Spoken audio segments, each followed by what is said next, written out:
عن سالم بن ابي الجعد عن قريب عن ابن عباس رضي الله عنهما وعنهم عن خالته ميمونه رضي الله عنها قالت وضعت للنبي صلى الله عليه وسلم غسلا فغسل من الجنابه فاقبل الاناء بشماله على يمينه فغسل كفيه ثم ادخل يده في الاناء فافاض على فرجه ثم ترك بيده الحائط ام الارض ثم مضمض واستنشق وغسل وجهه وذراعيه فافاض على راسه ثلاثا ثم افاض على سائر جسده ثم تنحى فغسل رجليه.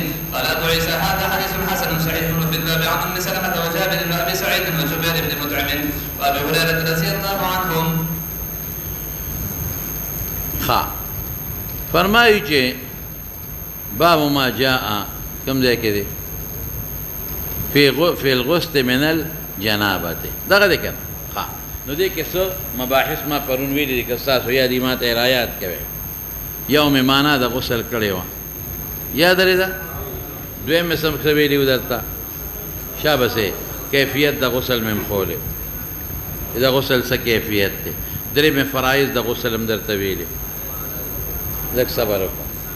فضایض د غسل مې هم ویلي او څلورم مې راته اقسام د غسل هم ویلي او پنځم معنا د جنوب د جنابت مې هم درته کړې او شپږم مې څه ویلي مسله د وضو قبل الغسل د هغې څه حکم دی. هغه وروسته را روان هم دی خیر بعد الغسل را روان دی خو به ضمنا درته مسله د وضو قبل الغسل او بل څه شی کیفیت د غسل هغه ما ووی د غسل کیفیت فرایض د غسل یې غسل کې کم څیزونه فرض دی او کم نه دي دا ده که نه بل خو څه نه وی. مسله د نقض الضفایر پاتې ده بس.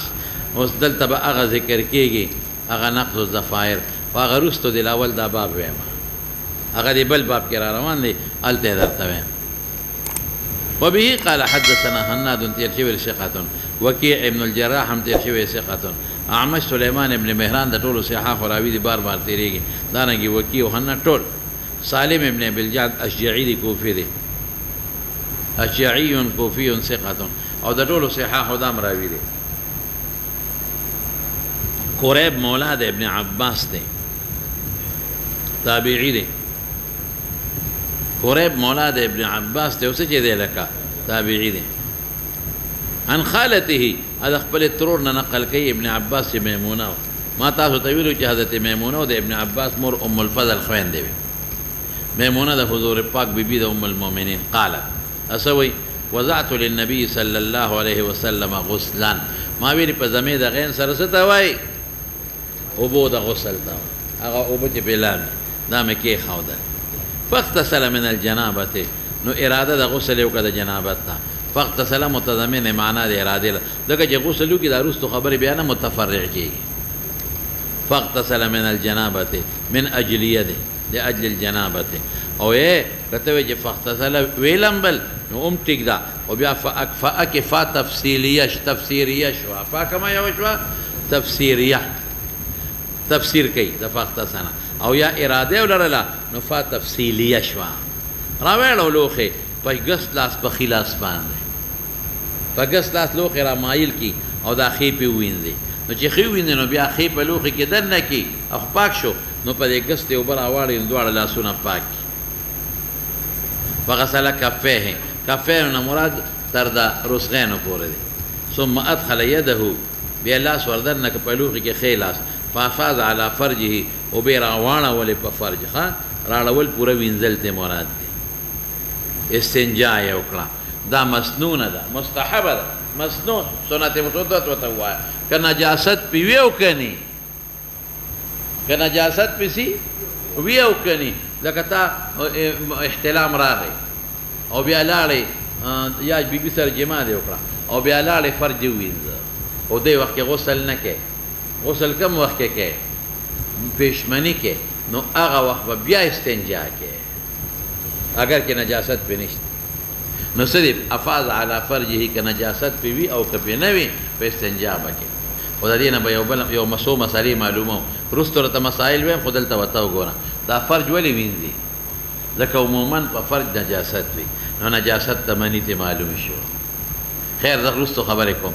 ثم دلک بیده بیا اومګه په لاس مبارک په حایط یا ځمکې را او د پاره د شک تراوی چې کوم دی کې او د شکی وروستو قال مقدر ولې چې هغه لاس صفا شي او پاک شي. که ته وایې چې د پیغمبر لاسونه او مني خو ټول خوشبویه وو، دا ګورې ثابته ده، نو موږ وایو چې دی چل خو دا د میمونه ورته ګوري، دی چل خو ورته. او بل دا تنظیف نورم را شي که نه، اسم صفا دی، نو صفا شي چې ووینې نو خو تنظیف را شي که نه. ثم مزمزه واستنشق، دا زموږ دلیل شو چې په غسل د جنابت کې مزمزه و استنشاق فرض دی. احمد هم دلیل دی.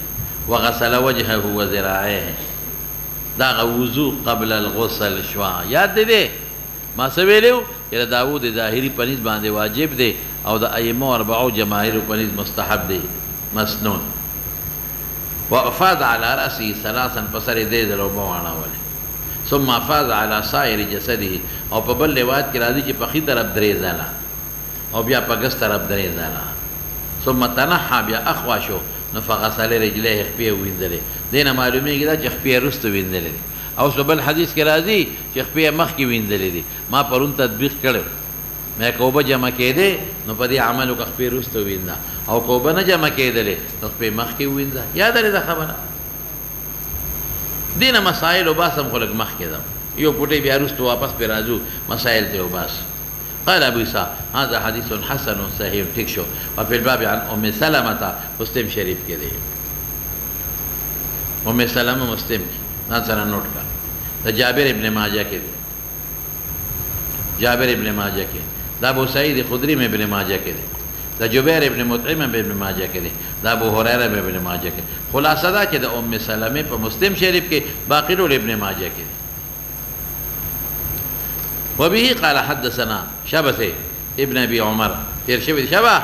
به قال حدثنا ابن ابي عمر قال حدثنا سفيان عن هشام بن عروه عن ابيه عن عائشه رضي الله تعالى عنها وعنه قالت كان رسول الله صلى الله عليه وسلم اذا اراد ان يغتسل من الجنابه بدا بغسل يديه قبل ان يدخلهما الاناء ثم يغسل فرجه ويتوضا وضوءه للصلاه ثم يشرب شعرهن ثم يغسل على راسه ثلاث حثيات. جی سوی ابن ابي عمر تیر شوی دی. سفیان ابن عیینه مراد تیر شوی دی. هشام ابن عروه عن ابيه عروه ټول راویان تیر شوی دی. قالت اثقات دی، د صحیح مرتبه دی.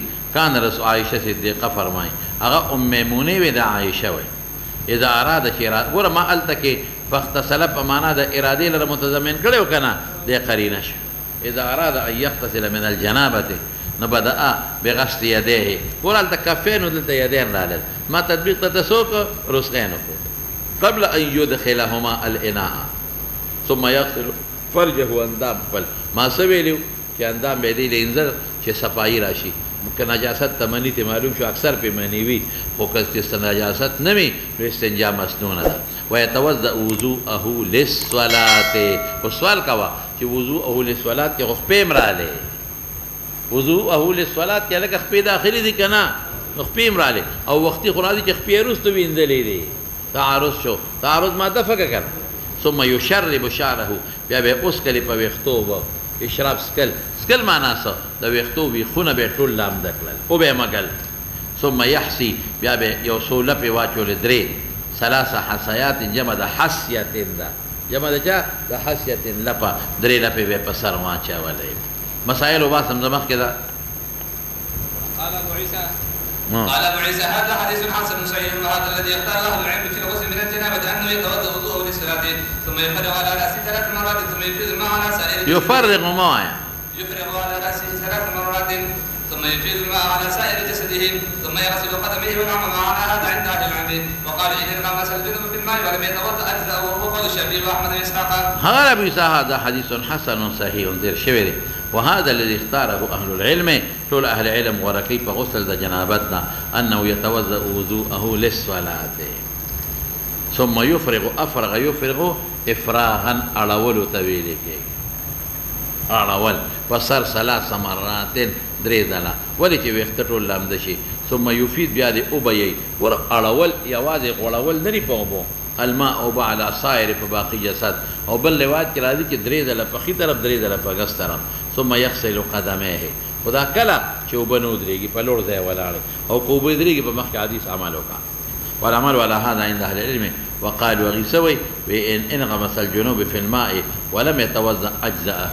موږ وایو چې وضو فرض او واجب نه دی، مسنون دی. یاد لري دا خبره، وضو فرض او واجب درې سره کا مسنون خبر غلا خو صرف دومره ده چې زمونږ او د احمد پنیز مزمزه استنشاق ضروري دی زمونږ او د احمد پنیز مزمزه استنشاق څه دی ضروري دی او د مالک پنیز دلک ضروري دی او د ائمه ثلاثه پنیز نیت ضروري دی هاي خدایا چې غوپه وای کافی دی کلا استنجا واجب نه ده چې غوپه وای کافی دی ولی وضو واجب نه دی رد شو پچا په داوود ظاهری کړه لیکن زمون او د احمد پنیز مزمزه استنشاق فرض دی بخامخا کې د مالک پنیز باندې دل فرض دی خامخا بکې او د ائمه ثلاثه پنیز باندې نیت فرض دی دا قول د شافعي احمد اسحاق دی نو سوال پیو کنه چې مالک سره پیوران نه و دا غنو مې ذکر نه کړ دا څه خبره پیروان نوم نه ذکر کوي یعنی دا څه خبره چې د خندا خبره دی باب کې وته د مالک مسله نو معلومه د مالک مسلک په صحیح سند نو معلوم ذکر یې نه د اهل کوفه امت نو معلوم چې دلته د اهل کوفه څه عمل دی نو هغه هم پکې ذکر نه خلاصه شو خبره اوس مولانا صاحب دلته نه دغه وکړه مسائل مستنبطه او باسا ډیر زیات مسائل دي ښا هغه وباسا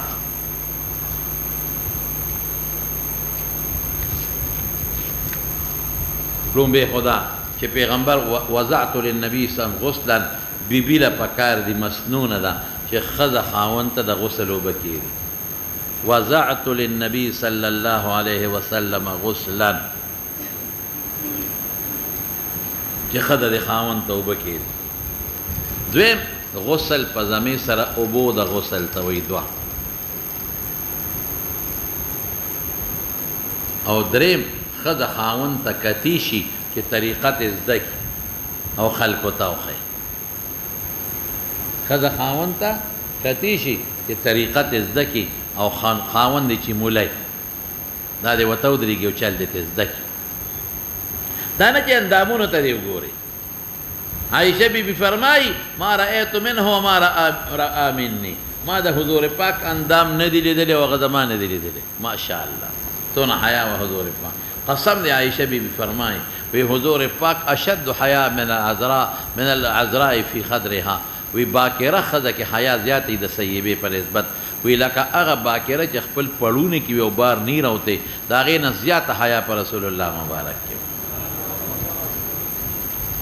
دا خو چل وته خیدا وته ګوري لازم نه چې عورت ته بګوري پردې نه بره وته کې بنده چې لامبي پکور کې پرده کړي کنه د پردې نه سر ته وجود ته ګوري او بعض حالات بنده د مګلو نه معلومه استنجا وغیرہ د مګلو نه معلومه ها عورت ته قتل جایز هم دي بل د پیغمبر مبارک د وضو د غسل حالت نقل کول دا د سلورم خبره معلومه د حضور پاک د وضو د غسل حالت نقل کول پینځم غسل د یدین او رسغین پورې قبل الادخال فی الماء مسنونیت سموي مسنونیت د غسل د یدین الى الرسغین سموي مسنونیت د غسل د یدین رسغین پورې قبل الادخال شپږم مسنونیت د استنجا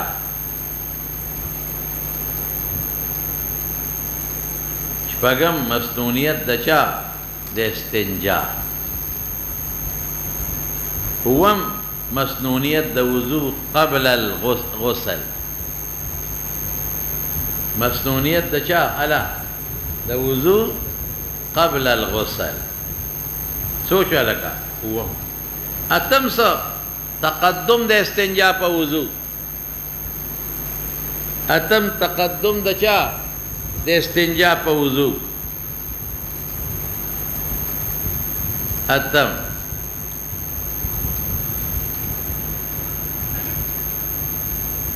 نهم دلک د ید لاسې په خاور ومږه یا په ځمکه دلک د چا د ید ما وې څه دپاره چې یا پوره تنظیف راشي منی پیغمبر طاهره ده ګورې ښه نورو کې اختلاف رابش خیر دی کې تفصیل په دا عمره دلته مسله پرېږده دا وروسته راځي د فضلاتو د حضور پاک ټول بحث را روان تنظیف یا چې چل زده کړي نو نهم څه مې ویله که هله دل کلیت دې په دې صابونه مې استعمالولی شي دا ته په دې زمانه کې ثابت لسم تسلیس درې ځله وینځل تسلیس نهم څه لسم تسلیس یو لسم مزمزه و استنشاق مونږ ته وجوب معلومه وجوب د مزمزه او د استنشاق قید ته مشروعیت معلوم ده خو کدا نه وې موعظه دا پکې ملي کړه مزمزه ځکه وضو کې ټول لاله هلکه بس وضو کې ټول لاله دا پرې دا نو دا لسم تسلیس شوخه نه هم سدي غسل د راس اولا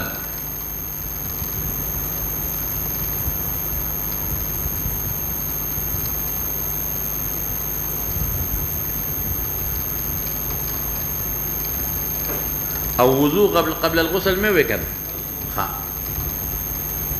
يو لسم سجو غسل درأس اولا دو لسم دا خبو وينزلو مسألة غسل الرجال التفصيل لدو حديث من تعارض من دفل كمنحدر انو رستي وينزا وكوچت انو مخي وينزا حكم دا غسل دا رجلين دو لسم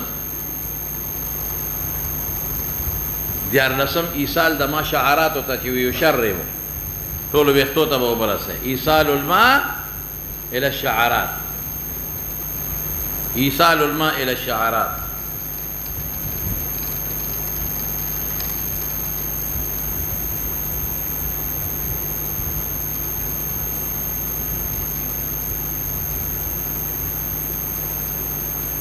تاسو شو سوار لسم عدم الدلك دلك پکې نشتا عدم مسنونية ددل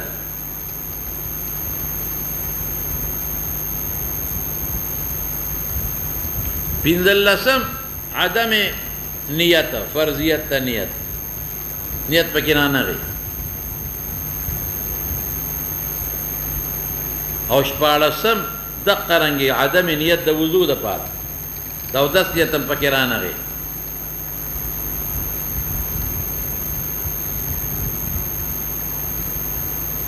هلکه ما ته وګوره چې اودس یې هېر شي نو غسل کېږي که نه چې اودس یې هېر شي نو غسل نو چې اودس یې هېر شو نیت هم پکې لاړ د وضو نیت چې اودس یې هېر شو د وضو نیت څه شو هلکه لا نو چې نو دقه رنګې په قیاس د غسل د نیت هم وکوه که نه څو شو هلکه شپاړس اوولسم تنظیف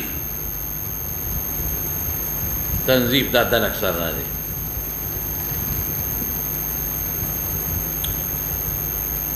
اتلسم نجاست تمني افاض على فرجه او دلك نجاست تمني دا سوچو او نور لسم عدم موالات په وضو کې هغه خپې رستو کړی دی په غبل کې نور لسم عدم موالات په وضو کې خپې رستو کړی دی رستو ویندلې دی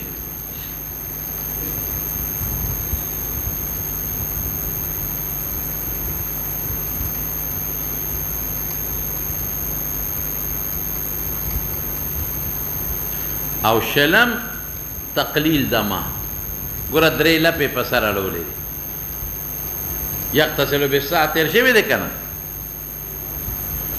دا شل مسئلې شي مولانا صاحب څو شو شل دا خو د دو حدیثونه رستو کې را روان دي ورپسې شه باب هل تنقض المرأة شعرها عند الغسل وبه قال حدثنا هل تنقض المرأة شعرها عند الغسل آیا ښځه د غسل په وخت کې ویښته سپړدلی شي او که نه دا هغه مسله د نقض د ضفایرو وه یادلی شوه که نه مسله د چا د نقض د ضفایرو مولانا صاحب په دې د ټولو علماو اتفاق دی ګورئ چې که سړی جنوب شو او د ده کونسی دی بالاتفاق به نقض کوي هیڅ اختلاف نشته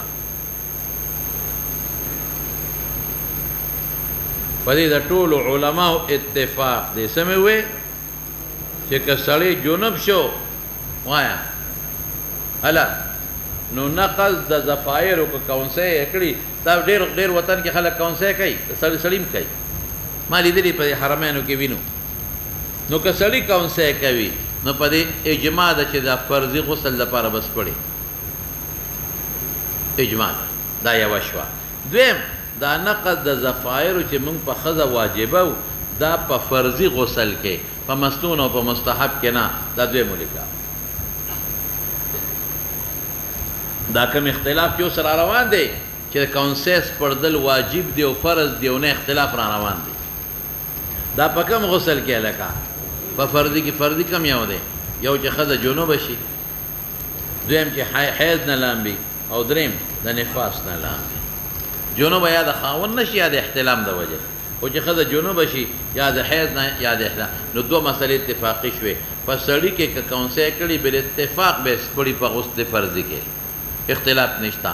او دویم مې سوی مولانا صاحب دویم مې دا وی چې دا سپړدل چې دا کم اختلاف دی پکې دا په ښځه کې اختلاف سړي کې نه نو دا په کم یو غسل کې دی په فرضي کې حیض نفاس او جنابت نه چې لامبي. اوس راشه مولانا صاحب اوس هغه اختلاف له راشه نو مولانا صاحب امام احمد ابن حنبل ولیکه امام احمد ابن حنبل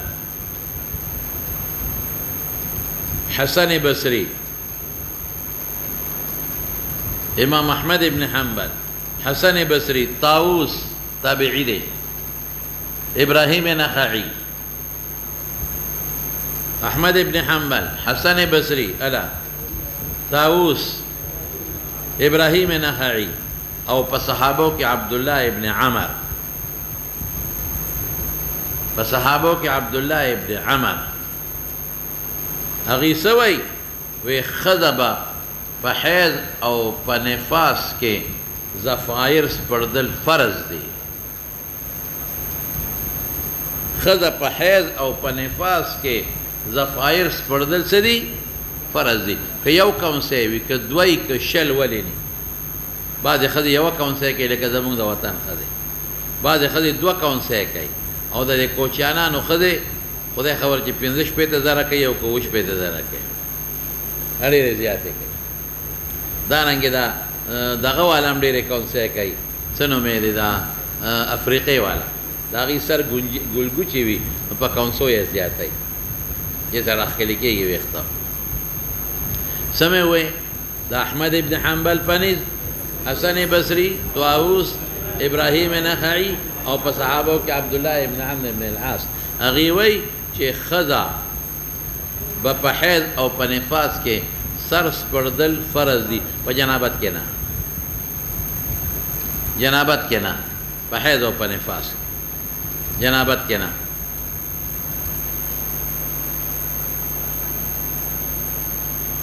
حیض او په نفاس کې په جنابت کې نه هغه دا وایي. دا تحفة الاحوذي کې شته د حواله درته در کومه چې پېښې وي نووي هم لیکلي دي. زمونږ په مسلک کې درې قوله دي. زمونږ چې کوم ظاهر روایت دی او دا د شافعي او د مالک هم مذهب دی. زمونږ ظاهر روایت دی مفتا بهم دی.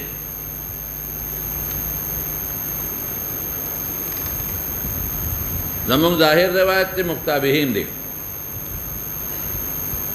او د شافعي او د مالک هم دی. هغه مونږ وایو نقض واجب نه دی.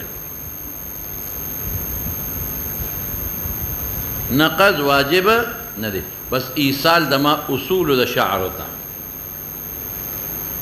ایصال د ما چاته اصول د شعر ته چې ویخونو ته ورسېږي.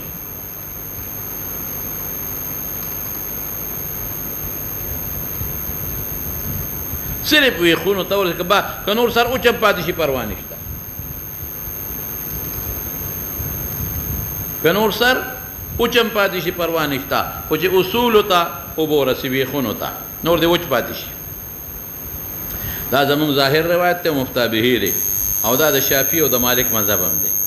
زمونږ دویم قول څه دی چې ایصال د اوبو اصولو فروع دواړو ته خو یې اصولو ته به اوبه رسئ فروع د اصل لامده کي اصولو ته د اوبه رسئ فروع د څه کي اصل لامده کي.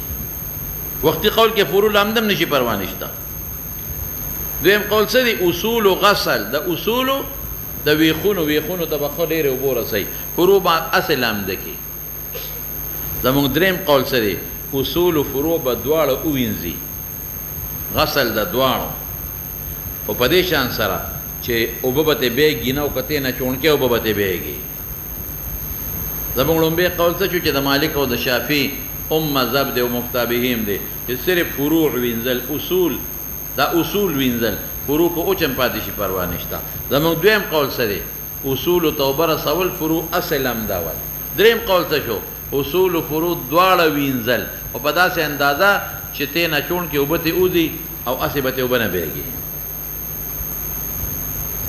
مفتابهي ړومبی دی یا لکه پوهېږئ په خبره او مونږ وایو که جنوبه وي او که حایضه یو که نافسه وي که جنوبه یو که حایضه یو که نافسه وي او د داود ظاهري په نیز نقض بکل حال دی څه مې ووی نقض بکل حال دی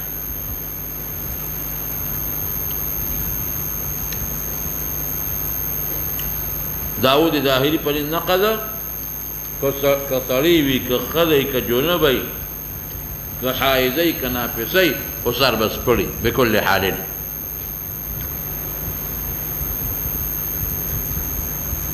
اوس د هغوی دلیل څه دی وکیره عایشه صدیقه چې کله حجة الوداع کې تله د دې حیض راغی اوره ها حجة الوداع له چې تله څه راغله حیض نو چې پیغمبر مبارک منا ته ته د مقصې حایضه وه نو دې د حضور پاک نه تپوس وکړو چې د الله رسول زما خو حیض دی ما خو پورې عمره نه ده کړې چې راغلی اوس تاسو منا ته دی زه څه وکړم وی انقضي رأسک واغتسلي څه مې ووی انقضي رأسك واغتسلي سر دې اوس پړه انقضي ایها انقضي شابه رأسك واغتسلي سر اوس پړه علماء نو ګوره نو داود ظاهري ورته وی دا ګوره وی پیغمبر مبارک سر اوس پړه نو دا خو حایضه و خو نافسه په قیاس کو جنوب په قیاس دا خو حایضه و خو نافسه او جنوب په قیاس کا او احمد سو یو دا هغه مرګري چې تیر شو احمد طاووس حسن بصري ابراهيم لخعي وغيرها هغوی وینه حایضې باندې نافسه قیاس کولی شي جنوب به نه قیاس کوي حید او نفاس په یو حکم کې دی حید او نفاس یو حکم کې دی هغه دا وایي موږ څه جواب کوو زموږ دقه دلیل دی چې دا مخکې تیر شو دا د حدیث کې هلته را روان دی انشاءالله او دې نه موږ جواب کوو چې هلته کې هغه نقض د ضفایرو چې پیغمبر مبارک وایي د تنظیف دپاره دی د تطهیر دپاره نه دی هلکه څونه ښکلې خبره ده نقض د ضفایرو عایشې ته څه دپاره دی تنظیف دپاره تطهیر له نه دی ولې ځکه واغتسلي ورته وایي او لامبه نو لامبلو سره پاکېږي نه او حایضه ده لامبلو سره خو نه پاکېږي حایضه ده نو لامبل د تنظیف دپاره دی نو دا سر سپړدل هم تنظیف دپاره صفایې دپاره شو تطهیر دپاره نه دی حیض نه خوا پاکه نه ده نو دلیل پې څه دی چې دا د تنظیف دپاره دی واغتسلي په دې غسل دا پاکېږي نه نو چې غسل تطهیر له نه جو نو غسل د ضفایر هم تطهیر له تنظیف کې صفایي راشي خلاصه شوه دا خو اختلاف او دلیل د هغوی مې ووی او خپل دا دی ورسره روان دی نو څه وایي هل تنقض المرأة شعرها عند الغسل دې کې دا حل سره ذکر وړي چې اختلاف د علماو دی هلکه یو مسله مې یېره شوه تاسو هم په الف لام و جبلیان نه ماته نه یادوي د دې باب الغسل مناسبت د مخکې ربط څه دی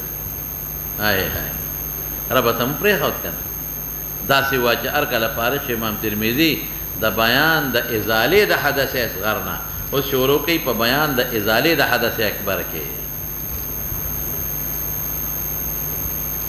څه مې وی امام ترمذي فارغ شو د بیان د ازالې د حدث اصغر نه اوس شروع چا کې کوي بیان د ازالې د حدث اکبر بس دا ربط و هی په الف لام و جبلیانو زه اوس مخکې ده نو هل تنقض المرأة هل ولې راوړي اختلاف د علماو ځکه یې هل راوړي عند الغسل او ما چې د اختلاف په غسل فرضي کې دی وبه قال حدثنا ابن ابي عمر تیر شوی ثقة سفیان نه مراد سفیان ابن عیینه دی ایوب نه ایوب سختیانی دی د ټولو صحاح راوي دی د موسی نه موسی ابن عمرو ابن سعید ابن العاص دی سعید ابن العاص چې مشهور یو د عشره مبشرونه دی د هغه نوسی دی موسی ابن عمر ابن سعید ابن العاص او صحابه لوی مضبوط محدث تابعی دی مقبوری څوک دی سعید ابن ابي سعید مقبوری ګوره هغه ابو سعید مقبوری نه هغه پلار سعید ابن ابي سعید مقبوری سعید ابن ابي سعید مقبوری ثقه او مشهور دغه دا محدث دی عن عبد الله ابن رافع مخزومی دی عبد الله ابن رافع دا ام سلمہ مولا دی دا ام سلمہ مولا دی معتق دی دا ام سلمہ مولا دی معتق دی عن ام سلمة هذا خپل معتقنا دا نیکنا نقل کوي ام سلمہ کې تفسیر ویلې قال قلت يا رسول الله اني امرأة ذو خدم اشد كلكم احكم مضبوطم ظفر رأسي ياخو مفرد دي ظفر څه ته وایي شعر مفتول ته او یا ظفور په وزن د ظفونو ظفور په وزن د ظفورو د جزفیرتون جبه د لکه سفینتون او صفونون او سفینتون کونسه جمع شو صرف پر افانقذوا آیا دا کونسه د سر اسید خیر اتفاقی د کونسه د خدي خوې په سر کې افانقذه للغسل الجنابه جنابت د غسل د پاره سپړم قال لا نه دا په داودی ظاهری رات هغه وی په جنابت ته سپړي او دا په احمد او په مونږ په دې رات کو چې جنابت او حید او نفاس یو حکم دی دواړه حدث اکبر دي دواړه سدي نو چې دلته وایي دې کې مسپړه اې کې مسپړدل نشته او کتبه چې هغه عائشه ته ویلو دا غي جواب ما وکړ انما يكفيك تعالى كافي دي ان تحسي چې لپه واړې په سر په ثلاثه حسایات درې لپه من ماء ثم تفيدي او بیا او بواړې على سائر جسدك الماء فتطهرين پاکه بشي او قال شک تراوینه دي چې تطهرين ویلې دي او که اذا انت قد تطهرت ویلې چې بس پاکه بشي نو دې نه معلومه شو چې جنوب شي خزا نو کوم څه باندې سپړي نو موږ په حایزه او نافسه قیاس کړ ځکه دواړه حدث اکبر دي اوس د حدیث نه ډېرې خبرې معلومې شوې دي نه چې ښځې کونسې کله کول ښځې کونسې کول یو قاعده ثابته شو سړی به نه کوي تشبیه د ښځو سره راځي یو دا دویم تپوس کول د داسې مسئلې د حضور پاک نه داسې مسئلې تپوس کول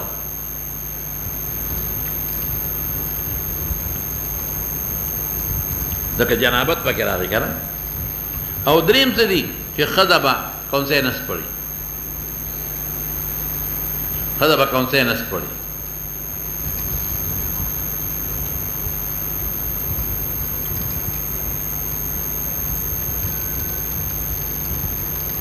او تفيد الماء على رأسها نه څه معلومې ګوره د کونسو ذکر دی نو شعرها ونه وي رأسها وي معلومې دا چې اصول ته به اوبه رسوي که فروع ته هم نه رسي پروا نشته على رأسها على شعرها ونوي على شعرها ورأسها دواړه مونوي اصول تبرسي كفروع تأمن رسيږي پروا نشته دا زموږ دلیل والعمل على هذا عند اهل العلم ان المرأة اذا اغتسلت من الجنابة او دي ونس پر دي يختبر ان ذلك يجزئها وبعد ان تفيد الماء على رأسها چې اصول لام دشي دوسر پسې شاه باب ما جاء ان تحت كل شعرة جنابة به قال حدثنا نصر بن علي قال حدثنا الحارث بن وجيه قال حدثنا مالك بن دينار عن محمد بن سيرين عن ابي هريره رضي الله عنهم عن النبي صلى الله عليه وسلم قال تحت كل شعرة جنابة فاغسلوا الشعر وانقوا البشرة وفي الرابع عن علي وعن انس رضي الله عنه وانقوا دا حمزه وصليه ده نو تسقط في الدرجه نصر بن علي جهزمي تیر شوی او ثقه راوي دي او حارث بن وجيه سوق وتوجبه وي خطا وي حارث ابن وجيه تكته دا ضعيف راوي دي مولانا سے ضعيف تخا مالك ابن دينار بصري دي او صاحب زبردست ثقه دي د ټولو صحاح راوي دي محمد ابن سيرين هم تیر شوی دي د ټولو صحاح راوي دي او تابعي دي عن ابي هريره رضي الله عنه حديث ضعيف شو ده مالك بن حارث بن وجيهنا نبي عليه السلام قال فرمایلی دي چې تحت كل شعرة جنابة لاندې د هر وخت جنابت دی. جنابت نه مراد حدث اکبر دی، هر وخت لاندې. فاغسلوا الشعر. نو ګوره سوال وکړه چې دا حدیث خو ضعیف دی. مولانا جواب یې درته وکړ دې سره تعامل د امت ملګری دی. ته سره ملګری دی په دې اجماع ده چې وخت سر ته اوبه رسول فرض دی. خیر و خلاص په دې اجماع ده چې د سرمن ته اوبه رسول څه دي؟ فرض. اجماع ده. نو تعامل د امت ته ورسره اجماع. او دویم څه شی دی دې سره نور روایات ملګري دي. یوازې دا نه دی نور پکې دا مخکې تېر نه شو چې په سر اوبه واړوه او پیغمبر مبارک په سر اومه درېدله درې لپې به واچولې یشرب شعره الماء. لکه پوهېږې که نه؟ نو ما سووې یو تعامل د امت شو، بل څه شی شو اجماع، او بل څه شی شو تایید د نورو روایات. تایید د چا؟ یشرب مخکې تېر شوی دی چې داسې به اوبه ومږي چې دا سرمنې وسکي، د هر ویښته ور ورسېږي. سرمن یوازې ظاهر نه داسې ومږي چې سرمن راکاږي دا. نو یو دا تعامل د امت ملګری شو، بل اجماع ورسره ملګری شو، او بل تایید د نورو روایاتو راغی. ځه اوس نو دې باندې مونږ بیا قیاس کوو څه چې تحت کل شعرة جنابة پوزه کې ویښته دي. ما وی دې باندې بس سوال لري چې دا حدیث خو ضعیف دی، مې خپل ځای کې به راته وایم. نو پوزه کې ویښته دي نو پوزه وینځل هم فرض شو، او پوزه او خوله دواړه من وجه داخل من وجه خارج، نو مزمزه هم پې قیاس کړه. دا ما یو دلیل بس نور هم هغې کې د مزمزې او د استنشاق دلایل ما ویلي دي. کوم ځای مې ویلي و درته؟ مادام درته ویلي و مزمزې او د استنشاق چې رسول الله وایي فتطهروا څه؟ نو فتطهروا معنا به څه کړې وه چې په اودس کې کوم اندامونه لري یو معنا خو دا چې هغه درې درې دي نو په غسل کې 15 درکه 4 درکه اخو مراده نه راغله معنا. نو بله معنی څه مراده شه چې په اودس کې کوم اندامونه غسل کې هغې نه زیات، نو زیات کې پوزه او خوله م راغله. او درېیم به څه ویلي و؟ درېیم دا چې حتی تغتسلو حتی او تغتسلو څه ته وایي؟ غسلو سایر الجسد. نو پوزه او خوله په جسد کې داخل دي، دا نه چې دا په جسد کې داخل نه دي. زه ورپسې شه. قال ابو عيسى حديث الحارث بن وجيه ودرېږه فاغسلوا وینځه ویښته وانقوا البشره صفا کې. دا صفایي مسنونه ده عند الكل. وفي الباب عن علي المسند احمد ابو داود کې دی، او د انس مسند احمد ابو داود کې ښه، او د انس طبراني معجم صغیر کې دی. د انس طبراني معجم صغیر کې دی. قال ابو عيسى حديث حارث بن وجيه حديث غريب. هم دې حارث به متفرد دی، لا نعرف الا من حديثه. ګوره پته ولګی دا دې وهو شیخ سپین ګیری دی معمر. د شیخ معنا دا نه چې ګیری ده، شیخ معنا څه ده؟ لکه معمر ليس بذاك القوي. غلبه د نسیان ده پې، غلبه د نسیان جرح مقیده شوه. وقد روى عنه غیر واحد، لیکن ډېر ائمه نقل کوي. وفتفرد بهذا، او دې متفرد پدې د مالک دې شاګردانو کې دا یو دی. او څوک حاجر ابن وجيه وي، او څوک ابن وجبه وي، خراجي وجيه دی. اے مولانا صاحب ما سره بل دلیل نشته. ور یو خو مې الته وي یشربو یاد دي، دویم مې سوې فتطهروا، درې مې سوې حتی تغتسلوا. بل د علي روایت ته، د علي او بل روایت ته من ترك موضع شعرة من الجنابة فعل به كذا وكذا من النار. من ترك موضع شعرة من الجنابة سمعوا؟ من ترك موضع شعرة من الجنابة فعل به كذا وكذا من النار. يو يختو ولي او دس الغسل نشو. ومن ثم عاديت رأسي، هذه وجه سر دشمنكم ده سر ويختو سر خريمه. ومن ثم عاديت رأسي دري دلوي. من ترك موضع شعرة من الجنابة شبر فعل به كذا وكذا من النار. فمن ثم عاديت رأسي، فمن ثم عاديت رأسي ده سر ويختو سر دشمنكم يعني خريمه. خیال دراغه مخ كده اغم امويت شو ورپسې شه. باب في الوضوء بعد الغسل. به قال حدثنا اسماعيل بن موسى قال حدثنا شريف عن ابي اسحاق عن الاشعري عن عائشه رضي الله عنها وعنه ان النبي صلى الله عليه وسلم كان لا يتوضا بعد الغسل غسله. قال أبو عيسى هذا قول غير واحد من أصحاب النبي صلى الله عليه وسلم والتابعين أن لا يتوضأ بعد غسله. وضو بعد الغسل حكم لري، قبل الغسل کې به خبر وکړه، بعد الغسل ته ضرورت نشته. ولې حدث اکبر زائل شو، اصغر وسره فخپل زائل شو. او قبل مې وې اسماعیل ابن موسی فزاري صدوق، اسماعیل ابن موسی فزاري صدوق وقال خطا کی. شریک ابن عبد الله نخعی تیر شوی دی جماوی اخیر وقت کی حافظه کې نقصان راغلی، کثیر الغلط خطا کې دبا. ابو اسحاق سبیعی تیر دی، ټول صحه او راوی ثقه. اسود ابن یزید د عائشې صدیقې شاګرد دی، مشهور د ټول صحه او راوی دی، ثقه د اجله او تابعینونه دی. عائشة صدیقه په جنه ان النبي صلى الله عليه وسلم كان لا يتوضا بعد الغسل، فكي ضرورت ورته نشته. قال ابو اسحاق هذا قول غير واحد من اصحاب النبي صلى الله عليه وسلم والتابعين الا يتوضا بعد الغسل، بلکې اجماع ده په دې خبره چې ضرورت ورته نشته. اجماع ده په دې خبره چې مکروه ده. او یې ورګه طبراني موجم اوسط کې یو حدیث ځان سره ولیکا. طبراني موجم اوسط کې الفاظ یې دي. قال رسول الله من توضأ بعد الغسل فليس منا. اسراف ذكر من توضأ بعد الغسل فليس منا. طبراني موجم اوسط کې دي. اورګه یو راوی پکې دی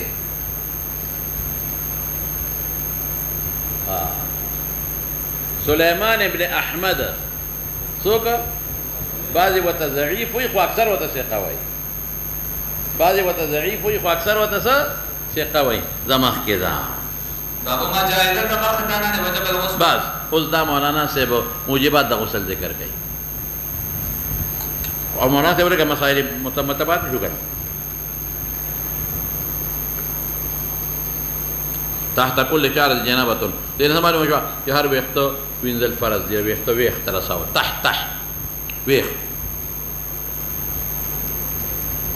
تحت نه معلومیږي او صفائی مسنونه ده عند الكل. او د دې وروستنی سماره مشوا چې دا غسل پس نه وضو جایز نه دی. اوس باب ما جاء اذا التقى الختانان ربط را ولا ربط ذکر کا وجب علی.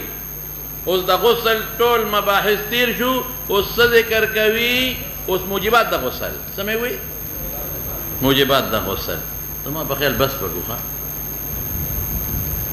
بس بگو دا دې ګران دي. سليمان ابن احمد کنه ما وی کنه سليمان ابن احمد بعض علماء وته ضعیف وي، اکثر وته ثقه وي.